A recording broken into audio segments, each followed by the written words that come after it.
নিতাই গৌর হরি হরি বল। जय राधे श्याम जय निताई जय राधे जय राधे श्याम जय निताई जय राधे। उलुध्वनि मायरा प्रेम से निताई गौर हरि हरि बोल।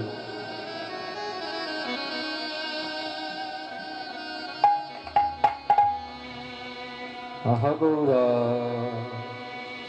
गो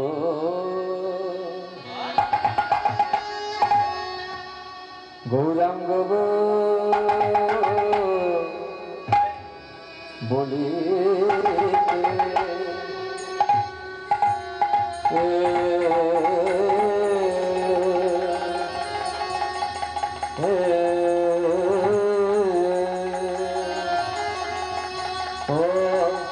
बोलीते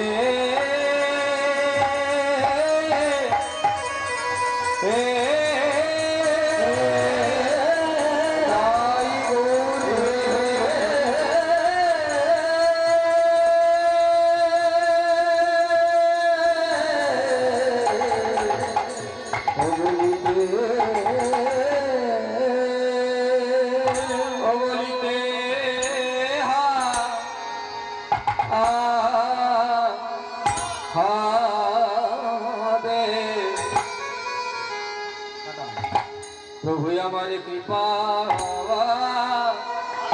सिंधु मरी रे मरी रे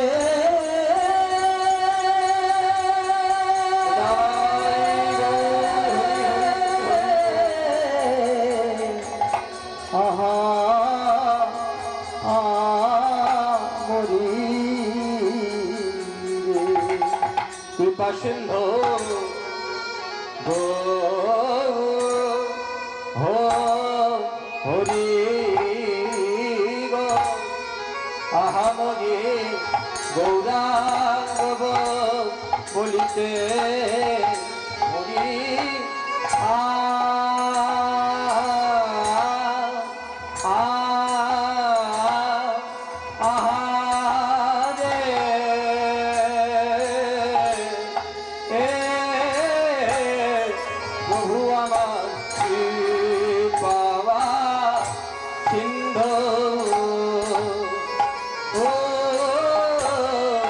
कृपा सिंधु गो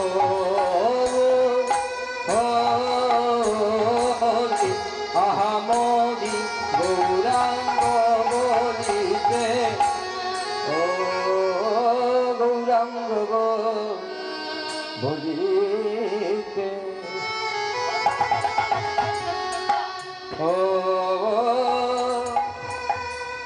गौरांग गो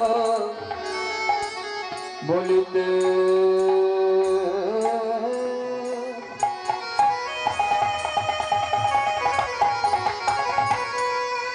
आह गौरांग बोलिते हावे फुला आज फुला कोश शरीर मरी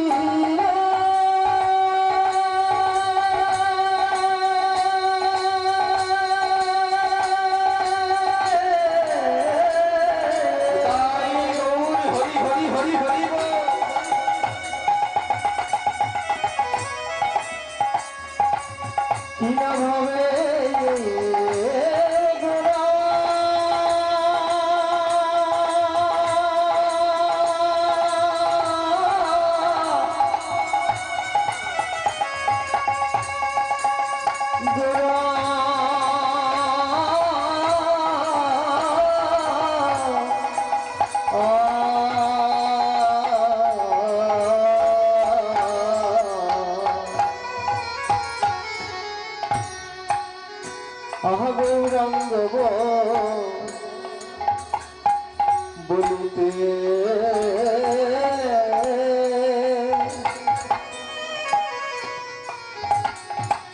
आह गौरांग बोलिते हावे किना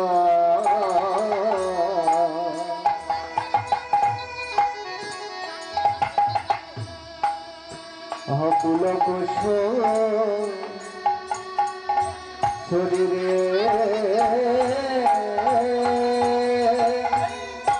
আজ হরি হরি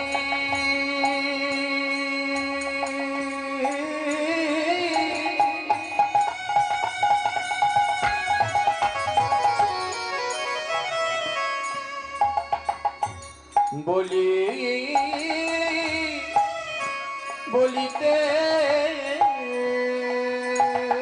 মুখ হরি হরি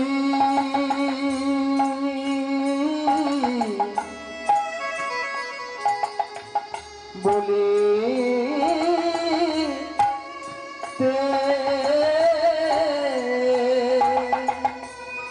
হরি হরি বলিতে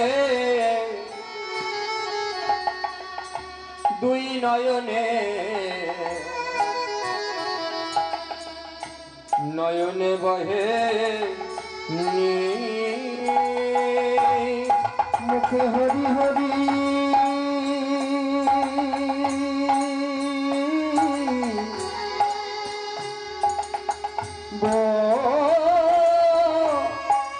বলিতে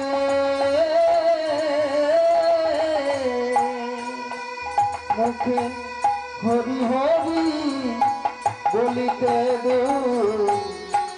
গোরার দুই নয়নে নয়নে বহে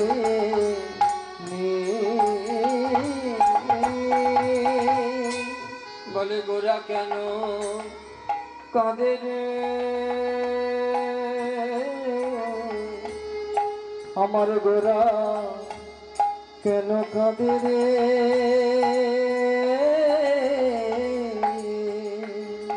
আমার গোরা কেন কাঁদে রে আমার গোরা কেন কাঁদে রে বলে যারে লাগি জগৎ কাঁদে সেই গোরা কেন কাঁদে রে যারে লাগি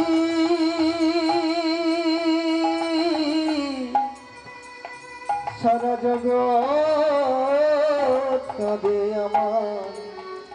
আমার গোরা কেন কাঁদে রে বলে যারে লাগি জগৎ কাঁদে সেই গোরা কেন কাঁদে রে যারে লাগি জগৎ কাঁদে আমার গোরা কেন কাঁদে রে নাম বলে নাও বলে নাও বলে নাও বলে নাও বলে নাও বলে নাও বলে নাও বলে নাও বলে নাও বলে নাও জন্মে গেলে আর হবে না বলে নাও বলে নাও ফের জন্ম গেলে আর হবে না বলে নাও বলে নাও জন্ম গেলে আর হবে না বলে নাও বলে নাও আমার গোনা দিন ফুরায়ে যায় বলে নাও বলে নাও আমার গোনা দিন ফুরায়ে যায় বলে নাও বলে নাও আমার গোনা দিন ফুরায়ে যায় বলে নাও বলে নাও ওই গোনা দিন ফুরায়ে যায় বলে নাও বলে নাও নিত্যানন্দের বিলানো নাম বলে নাও বলে নাও ওই নিত্যানন্দের বিলানো নাম বলে নাও বলে নাও নিত্যানন্দের বিলানো নাম বলে নাও বলে নাও নিত্যানন্দের বিলানো নাম বলে নাও বলে নাও আমার অদ্বৈতের আনা নাম বলে নাও বলে নাও অদ্বৈতের আনা নাম বলে নাও বলে নাও আমার গদাধরের বিলানো নাম বলে নাও বলে নাও গদাধরের বিলানো নাম বলে নাও বলে আমার গদাধরের বিলানো নাম প্রাণ ভরে হরি বলে গদাধর প্রাণ ভরে হরি বলে গদাধরের বিলানো নাম প্রাণ ভরে হরি বলে বলে নাও বলে নাও নয়নে বহেনি নয়নে বহেনি আনন্দ বিগ্রহায় হে মাধব দিব্যচ্ছবি সুন্দরায় দিব্যচ্ছবি সুন্দরায় তস্মৈ শ্রী প্রেমরস প্রদায় প্রেমরস প্রদায় চৈতন্য চন্দ্রায় নমো নমো।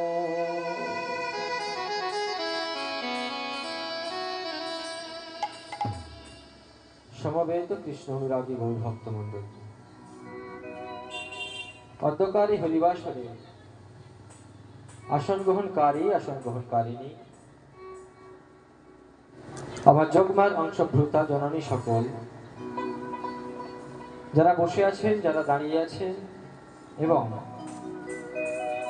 মাইকে দূরে যারা আস্বাদন করছেন, প্রত্যেকের রাতুল রাঙা চরণে কীর্তন জগতের অখ্যাত কীর্তনিয়া জ্ঞানহীন ভক্তিহীন শ্রদ্ধাহীন কৃষ্ণ প্রেম মাধুর্যহে অধম শ্রী রাধেশ্যাম দাস এবং আমার এই ক্ষুদ্র সম্প্রদায়ের পক্ষ থেকে আপনাদের রাতুল রাঙা চরণে শতকোটি দণ্ডবত প্রণাম।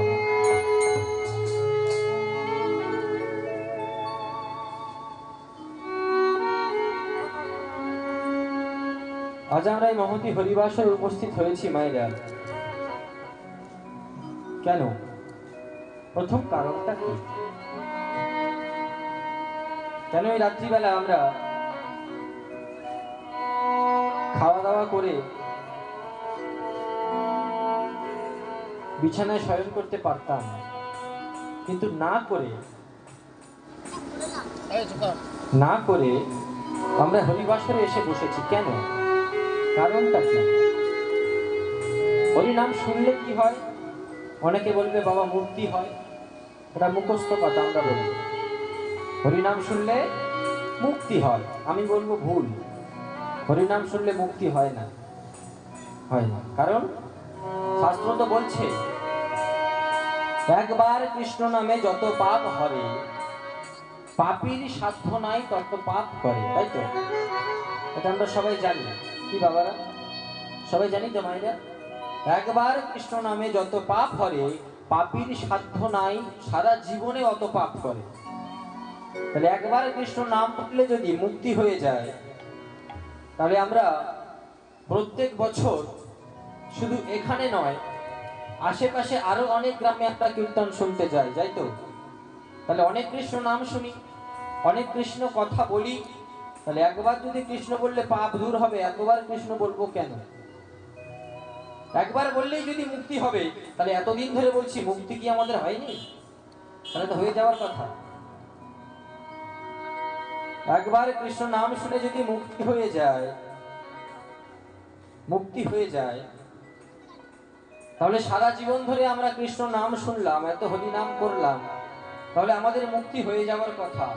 সবাই যদি মুক্তি পেয়ে যায়, বৈকুণ্ঠ ধামে স্থান পেয়ে যায় ভগবান শ্রী বিষ্ণুর চরণে, তাহলে সবাই যদি বৈকুণ্ঠ ধামে স্থান পায় মায়েরা, আস্তে আস্তে ধীরে ধীরে পার করে দাও। হরি বল।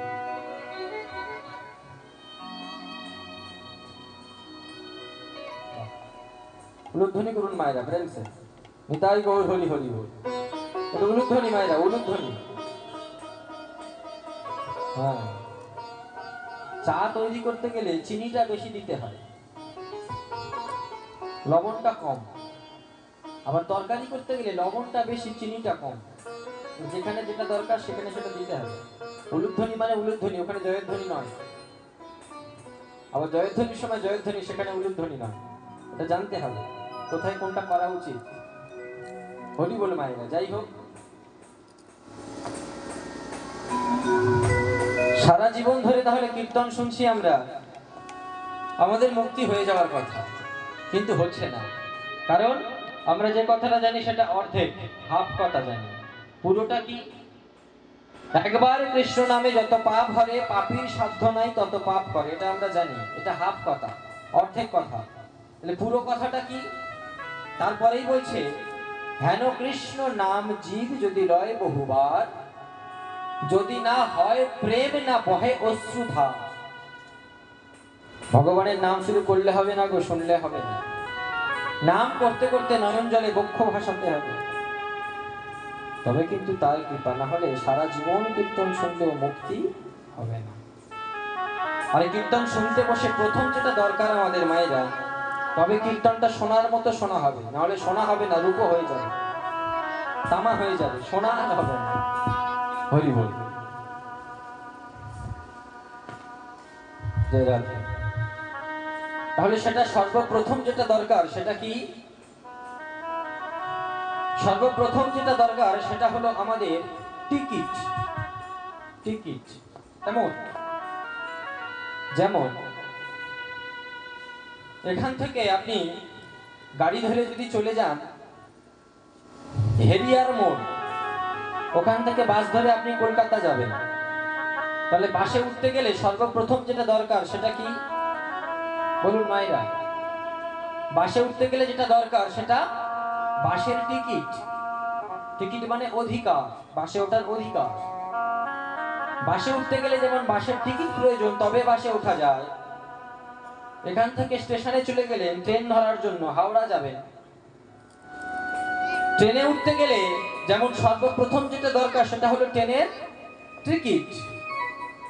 বাসে উঠতে গেলে যেমন টিকিট দরকার, ট্রেনে উঠতে গেলে যেমন টিকিট দরকার, তদানুরূপ ভাবে একই ভাবে হরিনাম শুনতে গেলে একটা টিকিট দরকার, তবে অধিকার পাওয়া যায়। ট্রেনে বাসে উঠতে গেলে অধিকারটা হলো টিকিট, কীর্তন শুনতে গেলে একটা অধিকার, সেই টিকিটটার নাম কি?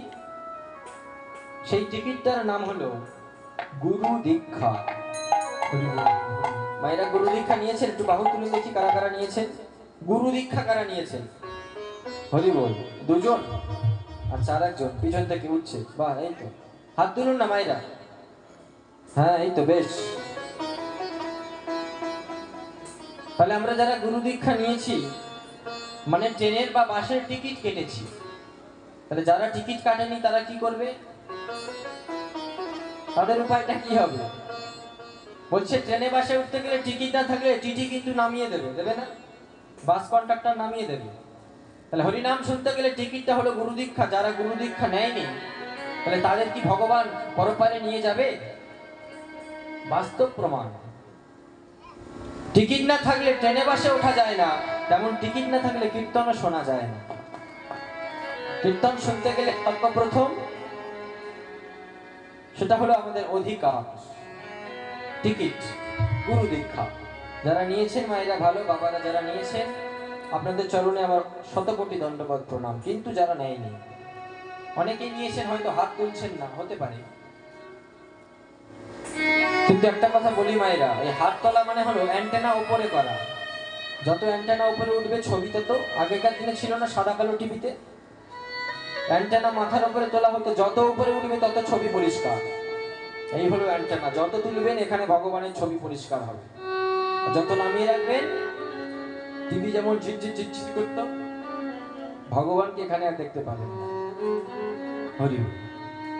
তাহলে যারা দীক্ষা নেয়নি তারা কীর্তন শুনতে পারবে না। কিন্তু হরিবাসরে দাঁড়িয়ে আমি কি সেই কথাটা বলতে পারি মায়েরা, যে আপনারা দীক্ষা নেননি মানে কীর্তন শুনবেন না, উঠে বাড়ি চলে যান, বলতে পারবো? তাহলে নামার পরে ডাক্তারবাবু আমায় আর আস্ত রাখবে? বলবো অত দূর থেকে তোমায় নিয়ে এলাম আর তুমি এসে হরিবাসরে বলছো উঠে চলে যাও? তাহলে সেটা বলা যাবে না। তাহলে একটা উপায় করতে হবে। কি উপায়? প্রধান কারণটা হলো যেটা কাজ করতে হবে সেটা হলো দীক্ষা। কিন্তু যারা দীক্ষা নেয়নি, এখন তো এখানে বসে দীক্ষা নেওয়া সম্ভব নয়। বলছে দীক্ষা না নিলে কীর্তন শোনাটা বৃথা, তাহলে বেকার শুনে লাভ কি? বাড়ি চলে গেলেই তার থেকে ভালো।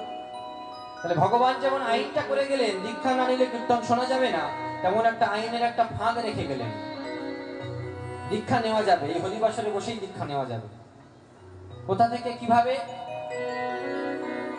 বলছে উলুধ্বনি হলো মাঙ্গলিক ধ্বনি মায়েরা। গ্রামের মঙ্গল, দেশের মঙ্গল, দশের মঙ্গল, সংসারের মঙ্গল, নিজের মঙ্গল। আর হরিধ্বনি বা জয়ধ্বনিটা হলো আশ্রয়। আশ্রয়, জয় দেওয়া মানে আশ্রয় হওয়া, আশ্রয় মানে তার চরণে শরণ নেওয়া। তাহলে যদি জয়ধ্বনি করতে পারি হরি বল। তাহলে যদি আশ্রয়টা নিতে পারি তাহলে কিন্তু মুক্তি হবে। তাহলে সেই আশ্রয়টা হরিবাসরে হবে কেমন করে? গুরুদেবের নামে যদি জয়ধ্বনি আমরা করতে পারি মায়েরা। তাহলে আমাদের গুরুদেবকে বলে, বাবা দীক্ষা হয়নি, গুরুদেব পাবো কোথায়? দীক্ষা যদি না হয় গুরুদেব কোথায় পাবো? বলছে গুরুদেব আছে।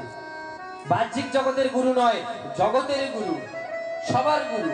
বলুন মা, জানেন জগৎ গুরুর নাম কি? মাথার উপরে যেমন চাঁদ আর সূর্য আছে, আমরা দেখতে পাই রাত্রিবেলা চাঁদ, সকাল হলে সূর্য। চাঁদ আর সূর্যকে আমরা কি বলে ডাকি মায়েরা? বাবারা বলুন, কি বলি?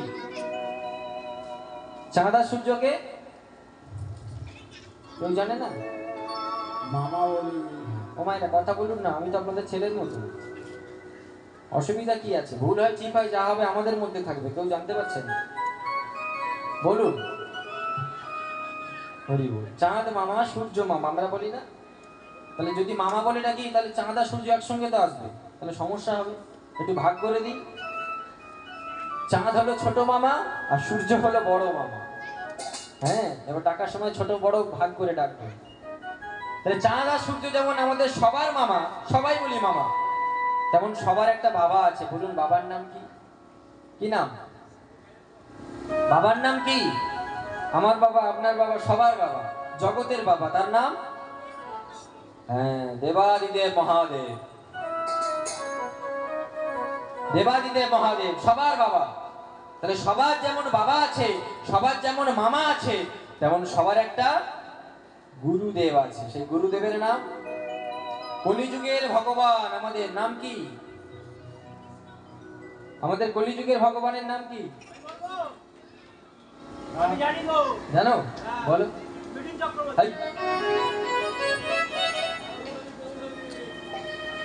হ্যাঁ, শুনে নাও বাবাদের থেকে, বলে মিঠুন চক্রবর্তী নাকি সবার।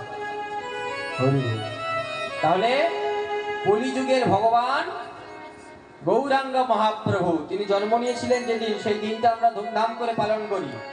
সেই দিনটা কি দিন বলুন? গৌরাঙ্গ মহাপ্রভু জন্ম নিয়েছিল যেদিন, সেদিনটা কোন দিন? হ্যাঁ, আসলে আমাদের মতো লজ্জা আর দুটো নেই। আমাদের মতো বাঙালি যে লজ্জা পাওয়ার কথা আর নেই। গৌরাঙ্গ মহাপ্রভু জন্ম নিয়েছেন কবে সেটা আমরা জানি না, কিন্তু যীশু খ্রিস্ট কবে জন্ম নিয়েছে আমরা বলতে পারবো। পারবো না? 25শে ডিসেম্বর ওই কেক ফেক নিয়ে এসে কেটে কেটে খাওয়া হয় না, ওইটা আমরা জানি। কিন্তু আমাদের ভগবান কবে জন্ম নিয়েছে আমরা সেটা অনেকেই জানে, অনেকেই জানে না। কেউ স্বীকার করে, কেউ করে না গো। আমার কাছে না বললে কে, ভগবানের ক্যামেরা চলছে, সব ধরা পড়ে যাবে। হরি বল। তাহলে দোল পূর্ণিমা তিথি, সেই দিনে গৌরাঙ্গ মহাপ্রভু জন্মগ্রহণ করেছিলেন।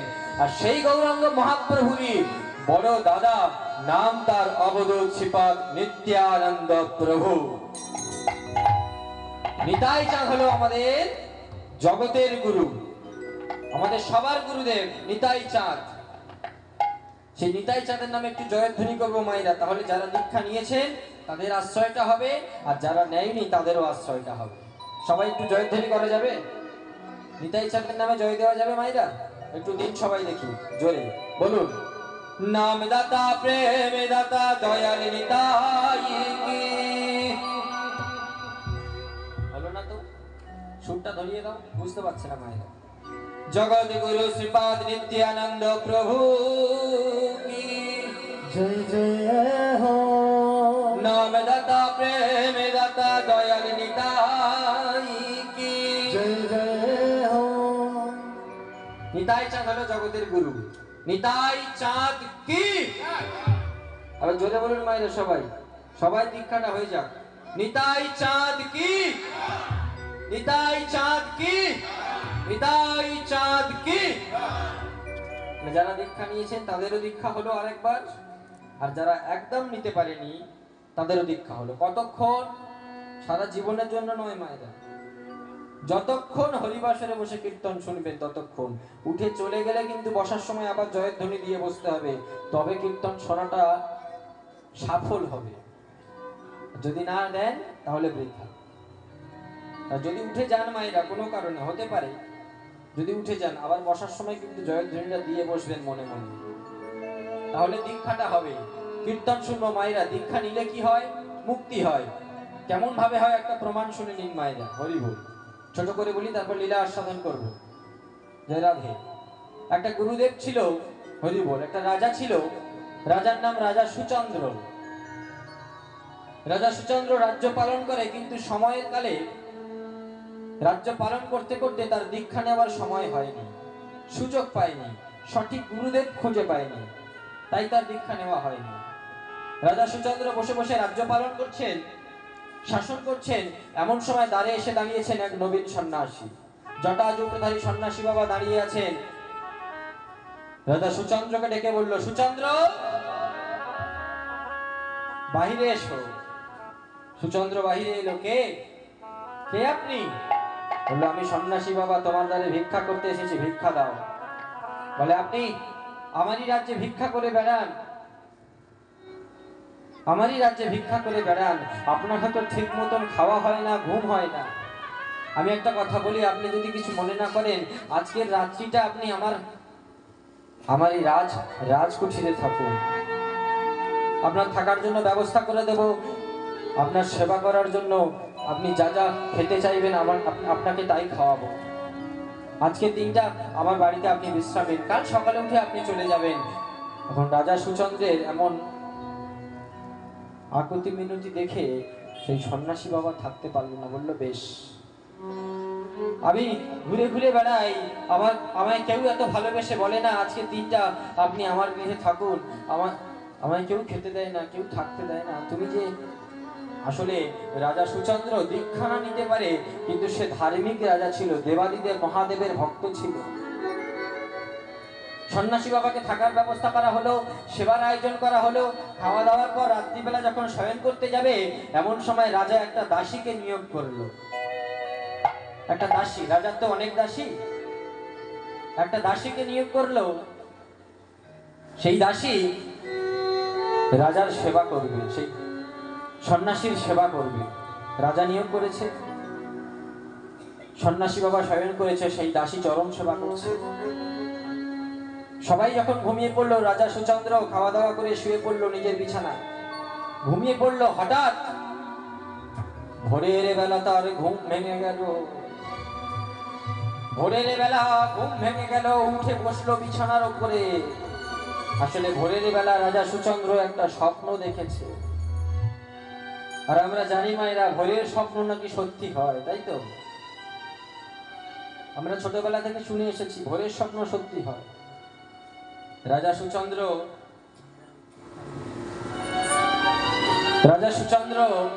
স্বপ্ন দেখলো যে সন্ন্যাসী বাবা তার দ্বারে এসে দাঁড়িয়েছে। সেই সন্ন্যাসী বাবা সাধারণ সন্ন্যাসী বাবা নন, সেই সন্ন্যাসী বাবা হলো তার গুরুদেব। সকাল যখন হলো, ছুটে গেল সেই সন্ন্যাসী বাবার কাছে, চরণে প্রণাম জানিয়ে বলে, সন্ন্যাসী বাবা, আমি আপনাকে আর যেতে দেব না। বলে, কেন? কথা ছিল একটি রাত থাকবো, তারপর চলে যাব। তাহলে যাব না কেন? বলে, আমি ভোরের বেলা স্বপ্ন দেখেছি, আর আমি জানি ভোরের স্বপ্ন নাকি সত্যি হয়। বলে, কি স্বপ্ন? না, আমি স্বপ্ন দেখেছি আপনি শুধু সন্ন্যাসী বাবা নন,